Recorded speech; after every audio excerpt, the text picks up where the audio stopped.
I feel like I'm talking to a flat earther here, but it's even worse than that. I mean, if you want to go around talking about like lizard people or something, you can just get dismissed as a crank. But what you're spewing could actually hurt people, could kill people. Hey everyone, it's Sky, and today we're doing a little bit of an impromptu reaction to a debate. The debate topic is whether a meat-based or a vegetarian-based diet is healthier. So I started watching this and I thought, well, wait, hold on. Before I watch the whole thing, this is probably a good thing to make a video on. So I've seen a little bit of this, but I'm going to be doing more of an impromptu reaction, so it's going to be a little less scripted than normal, but I might pop in with some extra stuff here and there. So without further ado, go ahead and give this video a like, comment, and hit the subscribe button. It's easy, free, and you can undo it anytime. Alright, let's go. Tell me, why is a meat-based diet healthier for the human body? Right, thanks a lot, Bev. Well, I'll just say something first. My views reflect the views of my enormous network of professors, doctors, and metabolic and nutrition science. So it's not just me. Somehow, I have a feeling that he's not going to be backing up that claim as much as I would like him to, but hey, I could be wrong. Let's check it out. So the reality is that a meat-based diet is nutrient dense, and the proteins in meats and animal foods are way more bioavailable, right, to humans. Part of it is our evolution came from eating meat. Ooh, the whole bioavailability thing. I wonder if he buys into the thing about anti-nutrients too. I'll bet you he does. Now, when he talks about protein bioavailability, I believe he's referring to something called the DS, but we'll discuss that more in just a minute. And the part where he mentions animal-based foods as nutrient-dense, it's not necessarily untrue, but he kind of forgot to mention how plants actually have around 64 times more antioxidants on average than animal-based foods. It's kind of a big deal. I know antioxidants aren't technically nutrients, but nobody's dying from nutrient deficiencies in these countries. They're dying of diseases of excess, and antioxidants can only help that. So to get a decent protein, and 40% of Americans in a recent study are not reaching the target. Did he just say what I thought he said? 40% of Americans in a recent study are not reaching the target. 40% of Americans. Yep, he did. 40% of the public not getting enough protein? Where is he getting this from? He doesn't cite any research, but I would love to see what he's talking about, because this does not make any sense. Sky from the future here. I did some digging and I'm pretty certain he's referring to this study. And it looks like they are using the 0.8 grams per kilogram protein recommendation that most nutritionists are familiar with. And it says here that those not meeting the protein recommendations were more likely to have intakes of other nutrients below the recommended levels. I wonder why. Let's take a closer look. You can see in their analysis that, quote, across all age groups, those not meeting the recommended protein intake had significantly lower intakes of total energy. They also mentioned those not meeting the protein requirements were also below the ranges for zinc, selenium, and vitamins C, D, and E across all ages. They even go into detail about how the people who didn't hit the protein requirement skipped way more meals. This all points to how it's not really an issue of protein, but an issue of under-eating in older populations as a whole. Now that being said, for populations like this, it probably would be a good idea to up your protein intake, especially to prevent things like sarcopenia. But using this study to support how the average person isn't eating enough protein is very misguided. Men, on average, only need around 56 grams of protein a day, 46 for women, and that's adjusted for the bell curve, so you're encompassing everybody there. You're not just getting the majority of people there, that's adjusting for pretty much everybody. Even people who eat vegetarian and totally vegan diets have no problem soaring way past the recommended protein requirements. But for somebody who doesn't have the necessary background information to be able to discern this information, it can be very confusing. Bioavailability of proteins is around a half to a third often of animal foods. So we have a huge problem, developing world, a massive problem. Almost none of them are getting their required protein and vitamins. And animal foods are the solution, even acknowledged by the WHO, though not pushed very hard. It's acknowledged that meat, fish, and eggs and nutrient-dense foods are required for the anemia and the protein deficiencies across the whole planet. Okay, so remember when I mentioned that he's referring to something called the DS to support his bioavailability claim? Well, here's where this comes into play. The acronym stands for the Digestible Indispensable Amino Acid Score. A little pretentious sounding, I know. But what it's actually used for, mostly, is third world countries where protein deficiency is common because people simply aren't getting enough food. So it's really not very applicable to an overfed nation like ourselves. In a simple sense, how this is done is they put a port on the side of a pig and they insert the food into the digestive tract directly. It's a little gross, but they do this so they can get a more accurate measurement. And many times they use raw or dry foods in ways that humans don't actually even eat them. And the real kicker is that any protein can reach a higher DS value whenever eaten and combined with other foods, like humans always do. So its evidence on protein quality is using a scale that was designed for starving people in developing nations. It isn't accurate to our lives because it only looks at foods in isolation. It's determined using pig digestion, not humans, and he uses that as his strongest evidence. You tell me if that makes sense.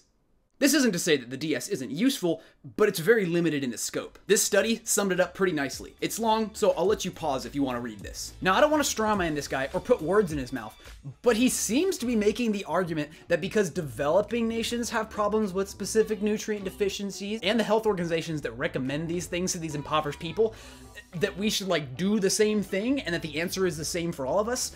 Again, I don't want to put words in his mouth, but it's a silly argument. So a vegetarian diet is doable, and I have many vegetarian friends, and Joel Kahn, a vegan cardiologist who's quite famous. Oh yeah, and then he just pulls the whole, well, you know, and I have friends that are vegetarian and everything. That's so silly. You know what that reminds me of? That reminds me of people who are like, oh, I can't be racist. I got like 2 black friends. Unfortunately, the number one killer of British men and women is heart disease. There's only one diet ever proven to reverse the progression of heart disease. That's a plant-based vegetarian diet.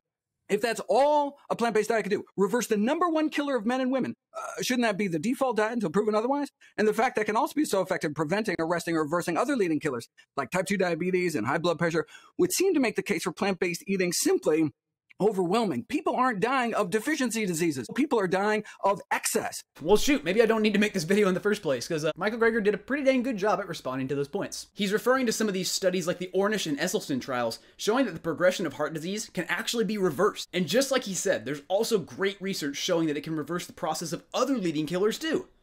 But I think Dr. Greger there is referring to the Ornish study, and basically those studies are dismissed. They're based on grainy kind of images. They're not really solid science at all. And I'll just show something on the screen. See the blue line collapsing and the pink line rising up to the right over 40 years? Yeah. And essentially that's the reduction in red meat consumption over the last 40 years and the explosion of type 2 diabetes, insulin resistance, which drives most heart disease. I don't know, here's something. A chart exploring the relationship between type 2 diabetes and meat consumption. And again, if you saw this as someone without the necessary background information to be able to discern right from wrong in nutrition, this is super convincing. Problem is, when you have a decent understanding of human biology and nutrition science, this evidence really doesn't check out as very solid on its own at all. And that's probably for a lot of reasons, but here's one of them. That graph looks quite similar to how I would expect it. You might say, wait, what? You would expect that? And yes, I would expect that. Here's why. Diabetes is not a disease of red meat consumption. Diabetes risk can be influenced by the amount of red meat that you eat, especially processed red meat, but diabetes is not only caused by red meat. So it's not any kind of surprise that we see diabetes rates climbing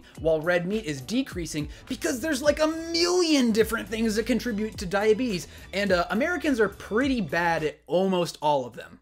You see, when you're thinking about things with a scientific framework and you're actually trying to discern right from wrong on the internet, it's important that you understand a scientific mindset. In simple, one, you kind of see something in the world and you make a guess about why it is the way it is. That is called your hypothesis. You're probably familiar with that. Step 2 is you calculate the consequences of that hypothesis. What that means is, if your hypothesis turns out to be true, what would you expect to see? And when applying that incredibly basic scientific framework to his argument here, it just doesn't check out at all. Because doing any kind of research like this, I would not expect to see diabetes rates normalizing once you just take out red meat. Because there's a million different things that contribute to diabetes, so I shouldn't expect to see that graph look much differently. That's exactly how it should look. That doesn't mean that red meat doesn't influence diabetes risk or severity. This research simply doesn't have the capability to make those kind of causal conclusions.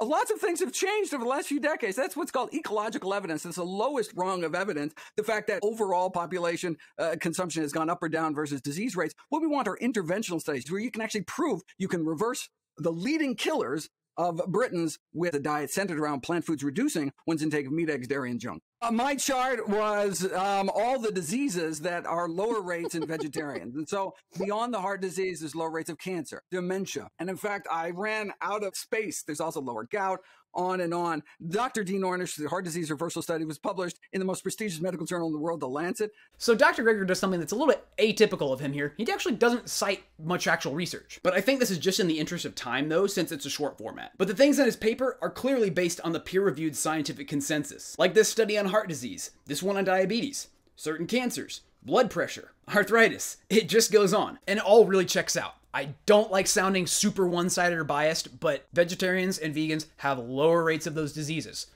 Sorry. I don't know what to tell you. I feel like I'm talking to a flat earther here, but it's even worse than that. I mean, if you want to go around talking about like lizard people or something, you can just get dismissed as a crank. But what you're spewing could actually hurt people, could kill people. And with this, we have came to my favorite part of the video. I have thought many times about this, about how keto and carnivore diet proponents so resemble the rhetoric that flat earthers use. I'm gonna level with you guys. One of the things I like to do in my spare time for entertainment is listen to flat earth debates. What I can tell you is that keto and carnivore dieters, they both exemplify some aspects of science denialism with their talking points and the way that they phrase things in arguments. For example, they both have impossibly high expectations for what opposing research can deliver. And they both often misrepresent the scientific consensus by providing only bits and pieces of the full story. I'm thinking about eventually doing a whole video on this topic, so I'll save going into detail right now. The difference here is I think flat earthers are clearly a little bit more egregious when it comes to their science denialism. At least low carb proponents have some studies and some research to back their views up, but it's almost never reflective of the scientific consensus, and it's usually only like half truths, and it's only giving you part of the story. And you can see this little bit of science denialism here when he's talking about the Ornish study, and he basically doesn't say much about it besides that it's just BS science. It's not good science. It's the bad kind of science. The Ornish diet is decades-old study. It's been ripped apart left, right, and centre. I won't even give it dignity. It's been debunked, man. You know, just forget about it. He just kind of dismisses it and sticks to his claims, which I guess in a debate is fine, but when you actually want to be objective about the information that you're learning, this is not the way to go. That's because the Ornish studies are actually really amazing studies. They still hold up to this day. I highly recommend that you go and read them, actually. But the best evidence I've heard against this is like, it's just bad science, it's old, it's done in the 80s or whatever. That's really the best I hear. I'd never actually hear people talking about the contents of the study and showing, hey, here's why this is probably not accurate. But I digress. We're talking about nutrition on the internet here. Should I expect any less? Probably not. Anyway, I think that'll about wrap it up here. Honestly, the biggest thing about this debate is I would love to have actually seen the proponents on both sides cite more research, but I think it was just such a short form content kind of thing that it just wasn't really conducive to that. However, I hope you had as much fun watching it as I did. I'll link the original video down in the description so you can go watch it for yourself. So if you got anything out of this video, please consider adding something back to my channel by liking, commenting, and hitting that subscribe button. Again, like I said, it's free. Anyway, I will see you guys very soon, and as always, God bless y'all.